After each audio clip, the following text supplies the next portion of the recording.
Hello friends, my name is Akshay. You're watching CC Text. Let's start. So today we are going to see the n-dimensional array in Numpy. So let's start. N-dimensional array. So what actually the n-dimensional arrays are? The most important object defined in Numpy is an n-dimensional array type called ndarray. Okay. So there are some objects in Python that are defined as an ndarray. It describes the collection of atoms in same types. Atoms in the collections can be accessed using zero waste indexed. Okay, so every atom in an ndarray take the same size of block in the memory. Each element in ndarray is an object of data type object called dtype. So we are going to see that data types in our next some lectures. So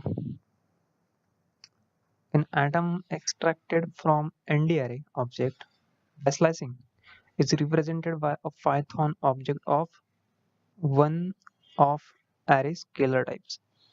The following diagram will show you the relationship between ndarray, the data types object, dtypes, and ndarray scalar type. So you can see that diagram. So you will not consider anything for now, but as we will move forward toward core programming, then we will get to know that we are this was something that we have to.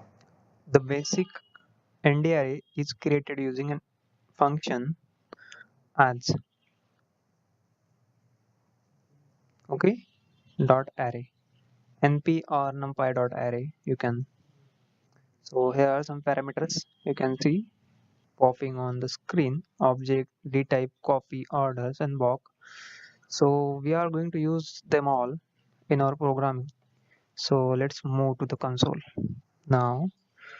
Numpy.array. So this is how we define our array, numpy.array, and we call that numpy as a np. So np.array, this is what the numpy.array. Okay, so in that we declared a single dimensional array, that is a 1 2 3 three elements are there, and we are going to print it. So let's see how does it look like.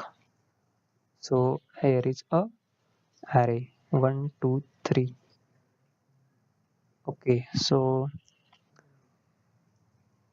I have some another example. So let's define it as comment, and now we will see the next program. This is a very small program, but you'll get from it.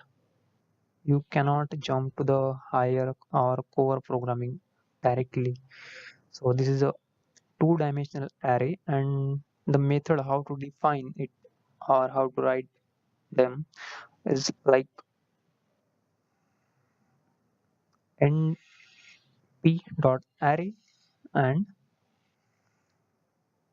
which array and how many dimensions you have to define.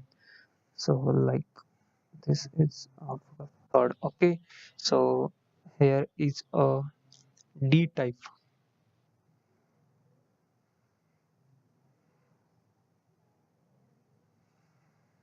minimum dimensions.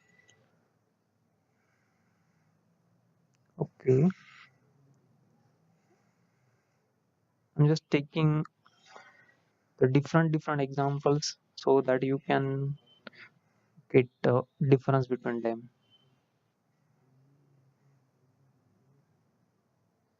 So the outputs are different